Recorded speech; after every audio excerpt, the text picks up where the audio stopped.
अच्छा जी, searching divine. हाँ जी, मैं असल में जो है हाजी साहब से बात करने के लिए आई थी, लेकिन मुझे लास्ट एन आवर आई थी शायद, या से थोड़ा ज़्यादा, तो डिस्कशन बहुत ज़बरदस्त हो गई और मैं बड़ा एंजॉय कर रही थी एक्चुअली। तो मैं बात तो करने आई थी हाजी साहब से, लेकिन मैं हारिस सुल्तान से एक ब्रीफली ये कहूंगी कि, तो हारिस सुल्तान को मैं ये कहूंगी कि प्रोफेसर इश्तियाक अहमद को मैं पिछले कोई 1.5 1 साल से या उससे ज्यादा से फॉलो कर रही हूँ, और उनसे मेरी बातचीत भी होती रहती है। उस वक्त था जब वो जिनाह बुक को अपनी फाइनल शक्ल दे रहे थे। तो उनकी जो बुक्स है ना, उनको पढ़ने के बाद काफी मेरी भी जो पाकिस्तान की हिस्ट्री के बारे में मैं सोचती रहती थी कि क्यों बनी, और जो हमें बताया गया उस असल में हुआ क्या था, ये जानना चाहती हूँ। तो मेरे ख्याल में वो उनकी जो बुक्स है ना, वो last nail in the coffin हुआ है मेरे लिए। मैं एक नतीजे पे पहुंच गई हूँ, और मुझे लगता है कि मैं काफी हद तक सच्चाई के करीब पहुंच गई हूँ कि पाकिस्तान क्यों क्रिएट किया गया था, और जिनाह के बारे में जो मेरे व्यूज है वो बदल गए हैं। और मुझे ये भी पता है कि वो जो है डॉक्टर आयशा जलाल को भी शायद आपने पढ़ा हो। जो आयशा जलाल है, उसका जो व्यू है वो 180 डिग्री पे है, but I think कि Professor Ishtiyaq Ahmed is closest to the truth. That's my view is. हम्म, ठीक, और चले मुझे ये भी और कुछ। हाँ, मुझे हाजी साहब से, ये तो फिर एक बहुत लंबी डिटेल बात है, उस पर हो सकती है, लेकिन जो मुझे हाजी साहब से ये कहना था, क्योंकि वो बर्मिंघम मैन्युस्क्रिप्ट को आजकल पढ़ रहे हैं, तो मुझे स्टोइक कह रहे थे, मुझे उसी की एक्चुअली कंटिन्यूशन करनी थी। वो ये कहने के लिए कि हाजी साहब, जब पिछली दफा हमारी बात हुई थी, तो उसके बाद भी मुझे थोड़ा सोचने का मौका मिला, तो मुझे एक ये ख्याल आ रहा था, और स्टोइक से ही कहते थे कि जैसे जैसे हमारे पास ना बेहतर मैकेनिज्म्स आते रहेंगे रिसर्च करने के ना, तो हमें बहुत सारे जो मैन्युस्क्रिप्ट अभी नजर आ रहे हैं वो हमें पता चलेंगे। और बहुत सारे पॉइंट्स पे भी ऐसा हो सकता है कि हमें फॉर्जरीज नजर आनी शुरू है। और क्योंकि जैसे जैसे टेक्निक बेहतर हो रही है, आपको बहुत सारे जो पुराने और रिलीजन्स के और बिब्लिकल मैन्युस्क्रिप्ट्स मिले हैं, वो रिजेक्ट होते जा रहे हैं, क्योंकि उसमें आपको forgeries, मालूम करने की बेहतरीन टेक्निक्स पता चली हैं। और जो इवन जदीद जमाने में फॉर्जरीज की गई हैं, वो इतनी जबरदस्त है कि उनको पकड़ने के लिए काफी ज्यादा जो है आपके पास अच्छे टूल्स और मैकेनिज्म और एविडेंसेस होने हाँ चाहिए। हाँ, वो है फॉर्जरी का मसला, सारी बात है। फॉर्जरी का मतलब एविडेंट है, आप उस पर बात करें, फिर मैं भी बताता हूँ कि फॉर्जरीज के बारे में क्या होता है जी। अच्छा, क्योंकि हम जल्दी आप बात खत्म करना चाहते तो इसलिए भी मैं डिटेल नहीं जाना चाह रही, लेकिन एक जो रिसेंट मैंने नेटफ्लिक्स पर एक्चुअली डॉक्यूमेंट्री देखी थी, और वो थी हॉफमैन के ऊपर। अब उसका फर्स्ट नेम मुझे याद नहीं आ रहा, 90s में 80s में या 90s में उसका केस बड़ा मशहूर हुआ था। उसने खुद ही बॉम्बिंग की थी अमेरिका में, और खुद ही उसमें जख्मी हुआ था। पर एक्चुअली वो अपनी फॉर्जरीज को छुपा रहा था, क्योंकि उसने फॉर्जरीज की थी मॉर्मन रिलीजन पे, जो उनका 1800 में जो उनका था बंदा, उसका नाम मुझे याद नहीं आ रहा, स्मिथ। जिसने दावा किया। हाँ पॉल हाँ, स्मिथ शायद उसका नाम जोसेफ था। स्मिथ पे। Smith. Joseph Smith, yes, Joseph Smith. तो उसने उसके लेटर्स को फॉर्ज करके ये कहा था कि उसको एक्चुअली फरिश्ता नजर नहीं आया था, व्हाइट सैलामेंडर नजर आया था। तो उसने जो फॉर्जरीज की थी, उसने इतनी जबरदस्त की थी कि उसको पकड़ा नहीं गया था फॉर्जरीज को।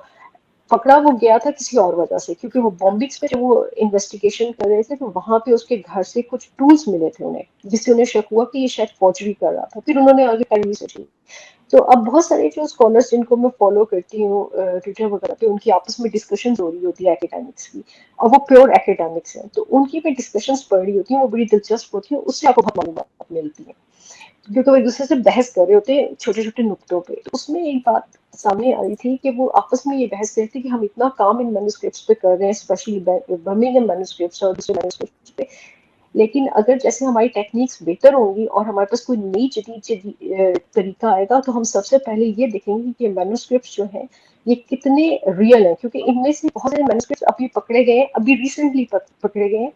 और वो एक जो रिसर्चर है, वो फ्रेंच रिसर्चर है, वो काम कर रही है, और उसने अपनी ट्विटर पे दिया था कि ये सारे फोर्ज्ड हैं। और कौन वो से फौजी वाले हैं अब फौज, पर्टिकुलरली कौन से फौज है?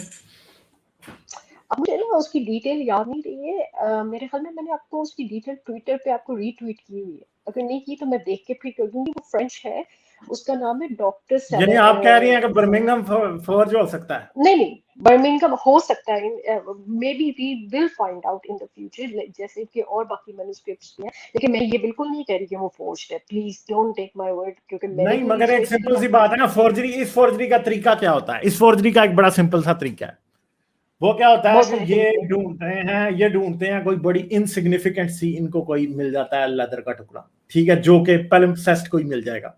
ये बाइबल के साथ भी होता है, ठीक है। और जितना कुछ मैंने पढ़ा है उसमें ये भी बात बड़े अच्छे तरीके से, एटलीस्ट यहूदा दी नेवो ने बड़े अच्छे तरीके से ये बात एक्सप्लेन किया कि फॉर्जरी होती कैसे है। और इवन के मैंने बार्ट डी अर्मन भी इस बारे में बात करता है, इवन के ऑक्सफोर्ड की जो क्रिश्चियनिटी की हिस्ट्री है उसमें बारे में भी ये बात होती है, कैसे फॉर्जरी कैसे होती है। फॉर्जरी ऐसे करते हैं कि फर्ज करें कोई किताब इनको निकल आई, कोई पुराना मैन्युस्क्रिप्ट निकल आया, उसमें ये ढूंढते हैं कोई खाली पेज। कई बार ऐसे होता था पुराने जमाने में कि हाथ से किताबें लिखी जाती थी, कातब को अंदाजा नहीं होता था कि ये कितने पेजेस लेगी, ठीक है।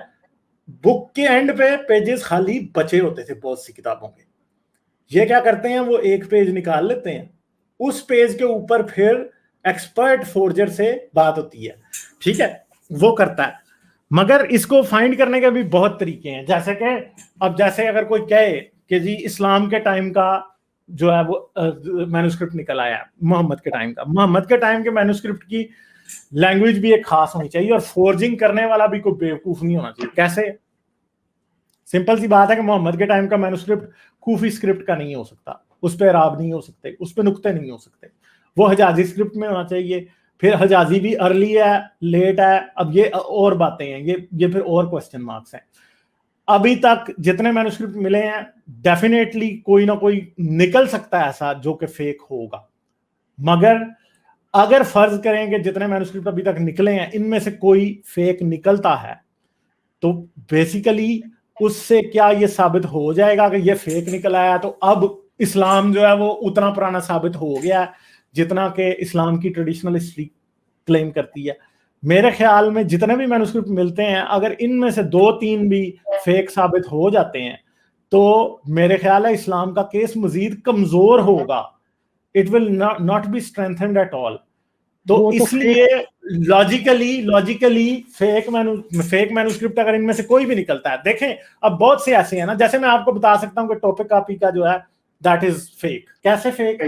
क्योंकि वो उस्मान के जमाने का कभी भी नहीं है, उसकी कार्बन डेटिंग उन्होंने कभी भी नहीं करने दी। दूसरी बात है कि टॉप कॉपी मैन्युस्क्रिप्ट या 99% आज का कुरान है। क्यों 99% आज का कुरान है? उसकी हमें एक बात पता है कि वो थ्रू आउट द सेंचुरीज क्या होता रहा है, एडिट होता रहा है। उसके अंदर कूफिक स्क्रिप्ट में लिखा गया है, कूफिक स्क्रिप्ट जो है उस्मान के वक्त पे नहीं था। अच्छा, कूफिक स्क्रिप्ट इस्लाम के उस्मान के वक्त पे नहीं था। फिर दूसरी बात है कि उस पर नुक्ते हैं, नुक्ते बाद में लगाए गए हैं रेड इंक से, अराब बाद में लगाए गए हैं रेड इंक से। इसलिए हमें यह पता है कि जो टॉपिक कॉपी का जो कुरान मसहफ है या जितने भी 10 के करीब मसहफ हैं जो कि उस्मान के कुरान के दावेदार हैं, वो सब के सब कूफिक स्क्रिप्ट में है। सब के साथ बाद में छेड़छाड़ हुई है और किसी एक को भी आज तक डेट करने नहीं दी। और वहीं पे लाल रंग गिराया गया है या वहीं पे खून गिराया गया है जहाँ पे जिस आयत का कहा गया। हाँ जी, जहाँ पे टॉप कॉपी में है उसी तरह के कई कुरान हैं जिनके ऊपर उन्हीं आयत के ऊपर रेड इंक गिराई गई है या रेड अपना कोई खून किसी जानवर का गिराया गया। दूसरी बात है कि जब मैन्युस्क्रिप्ट इस तरह के कभी भी आते हैं सामने तो ये बात पक्की है कि उसको बड़े स्ट्रिक्ट तरीके से एनालाइज किया जाता है। अब अगर हम ये कहें कि अब कोई नया मेथड डिस्कवर होगा जिससे ये पता लगेगा कि ये मैन्युस्क्रिप्ट गलत है, तो भाई अभी जो मैन्युस्क्रिप्ट आपके पास है ना, जितने भी फर्ज करें सना मैन्युस्क्रिप्ट है या हमारे पास ब्रिमिंगम मैन्युस्क्रिप्ट है या ऑक्सफोर्ड यूनिवर्सिटी वाला मैन्युस्क्रिप्ट है या कोई भी XYZ और मैन्युस्क्रिप्ट है, जितने भी मेथड आज लोगों को पता है फॉर्जरी को फाइंड करने के, वो उनके ऊपर सारे अप्लाई हो चुके हैं।